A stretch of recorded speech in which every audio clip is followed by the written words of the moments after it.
You also predicted that VP Sara Duterte will be facing a lot of conflicts this year. Let's watch this. It's also a mixed bag for her. Mars, the planet of conflict, is very dominant in her chart, because of the Mars retrograde movement. Mars will be staying longer in her Mars. Actually, she'll be having a Mars return. So Mars is about conflict or fighting.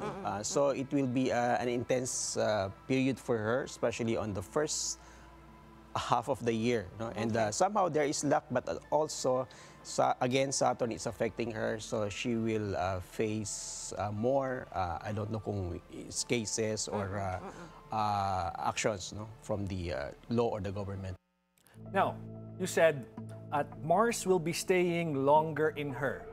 Nandun pa rin ba yung Mars sa mga yes. Yes, actually ang maganda nga sa astrology minsan nakikita natin minsan to the day, So for example, when the impeachment case was sent, and the recent one when it was nung eventually nag-move na rin noong June 10, Mars was actually exact, or parang exact on her chart. Although ngayon wala na, pero critical moments, when that case moved forward, there was Mars affecting her chart. So it's there. Mars is kaaway. So kumbaga nung nag-move yung impeachment process, and Mars was there in her chart affecting her. Pero ngayon, it's Saturn that's now affecting her. Saturn is the planet of accountability. So, pag sinabi mong Saturn is planet of accountability, ano yung maaari nating i-expect in the coming months? Okay, so actually yung chart ng BP is a bit complex. Okay, sa chart na mismo, there's a very lucky influence, Jupiter and Venus conjunction. Okay. And then a very unlucky influence, Saturn and Mars. That's interesting, ano? Conjunction. So ngayon, yung influences, yung current astrological energy is the same conflict of energies. Okay.